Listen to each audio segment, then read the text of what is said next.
তো আমাদের আলহামদুলিল্লাহ কোনো অবস্থাতেই মানে হাই হাই করা কিছু নেই। কথা বলছে, হাই হাই করা কিছু নেই আলহামদুলিল্লাহ মুসলমানদের কাছে। আচ্ছা, আবার বলে যদি হালত এত বিগড়ে গেছে এখন করা কি, বসে বসে কান্দো?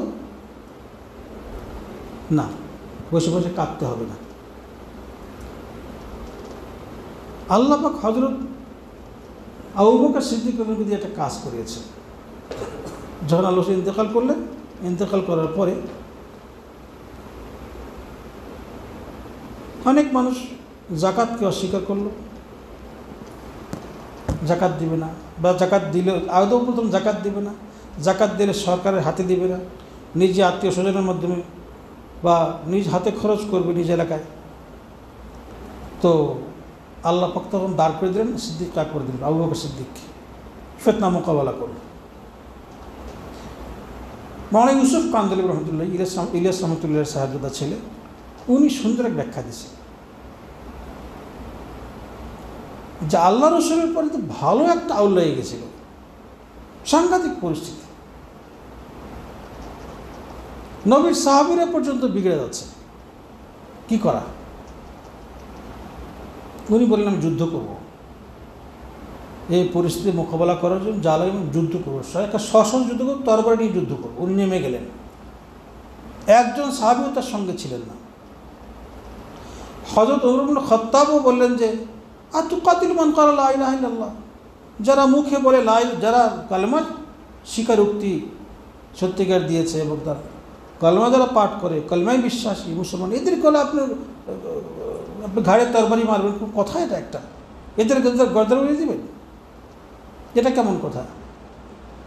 সিদ্দিক একবার দিলেন না ধমক, ও তোমার বুঝে আসে না যুদ্ধ করবো কার বিরুদ্ধে? খাওয়ার আল জব্বারুন ফিল জাহিলিয়া ওয়া খাওয়ারুন ফিল ইসলাম। যখন কাফের ছিল তখন তো সিংহের মতো গর্জন ছাড়তে, আজকে একে বিলাই হয়ে গেছে একেবারে। তুমি যুদ্ধ করা বোঝো না, কার বিরুদ্ধে করবে তাও বোঝো না, মাথাও কোনো কাজ করে না, পাগল হয়ে গেছো।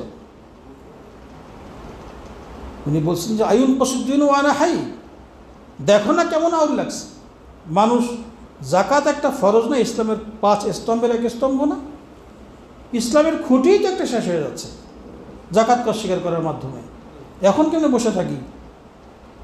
আমি আল্লাহ রসুলের সঙ্গে ছিলাম, হ্যাঁ, সওর পর্বতের গুহায় ছিলাম, হিজরতের সফরের সঙ্গে ছিলাম,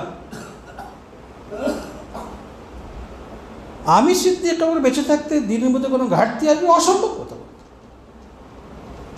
আমি জান দিয়ে দেবো, আমি শহীদ হয়ে যাব, আমি পরিবেশে বাঁচতে চাই না।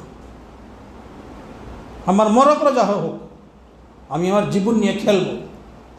আয়ুন কসুদ্দিন ওয়ানা হাই, আমি বেঁচে থাকবো, চোখের সামনে দিন এরকম নষ্ট হয়ে যাবে। উনি বলছেন যারা জাকাত দিবে না, জাকাতও দিতে হবে। উটের জাকাত কি? 5টা উটের 1টা উট দান করতে হয়, 5টা থাকলে 1টা দিতে হবে। লম্বা ফিরিস্তি আছে। আপনার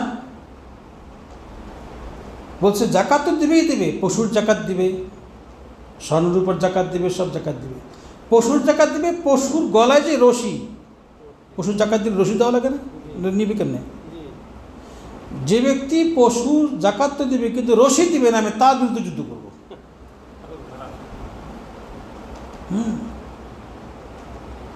এই করে 1-1.5 মাসের মধ্যে পুরো পরিস্থিতি আবার শুধরে ফেলছে সিদ্দিক আকবর রাদিয়াল্লাহু আনহু। কথা হচ্ছে মাওলানা ইউসুফ রহমতুল্লাহ আলাইহি একটা সুন্দর এখান থেকে একটা ফলাফল বের করেছে যে আজকে আমরা যে ইসলাম পালন করছি, ঈসা রাসূলুল্লাহ পাক সাল্লাল্লাহু আলাইহি ওয়াসাল্লাম থেকে ডাইরেক্ট আসা সেটা কিন্তু না, মাঝখানে কিন্তু বাধাগ্রস্ত হয়েছিল, ইসলাম খানিকটা বাধাগ্রস্ত হয়েছিল এবং মুসলমানদের পা কিন্তু কেঁপে গেছিল মাঝখানে। সিদ্দিক একবারও মানুষকে পা জমিয়েছেন, মুসলমানকে আবার দিনের উপরে অটল অবিচল কে করেছেন? সিদ্দিক আকবর রাদিয়াল্লাহু আনহু, তার সেই পাহাড় সম ঈমান দ্বারা। সিদ্দিক আকবরের সেই সংস্কৃতি ইসলাম আজকে চলতেছে, কথা বলছেন না? ধারা তো আল্লাহ রসুলের ওইটাই, কিন্তু মাঝখানে যে বিগড়ে গেছিল, এই বিগাড়টা শোধরাইছেন কে? আবু বকর সিদ্দিক রাদিয়াল্লাহু আনহু। তিনি বলেন যে এর কারণ কি? আল্লাহ পাক সিদ্দিক আকবরকে দিয়ে শোধরে কি সবক দিলেন যে মুসলমানরা কোনো জমানায় মন খারাপ করার কিছু নেই, ঘাবড়ানোর কিছু নেই, ভয় করার কিছু। এরকম পরিস্থিতি বারবার আসবে, আসলে কিছু লোক দাঁড়ায় গেলে হয়ে যাবে। পরিস্থিতি যতই প্রতিকূল হোক না কেন, কিছু লোক ইনশাআল্লাহ ঈমানের বলিয়ান হয়ে দাঁড়িয়ে যায়। আল্লাহ পাক পরিস্থিতি যত প্রতিকূল হোক আল্লাহ পাক সেটাকে অনুকূল করে দেবেন, মুখালিফ হালাতকে আল্লাহ মুআফিক করে দেবেন। এই সবক আল্লাহ দান করলেন আবু বকর সিদ্দিকের এই জিহাদের মাধ্যমে। এই কথাটা বুঝে আসছে কিনা? ফের এতে মন খারাপ হিম্মত পাওয়া যায় না, যায় না?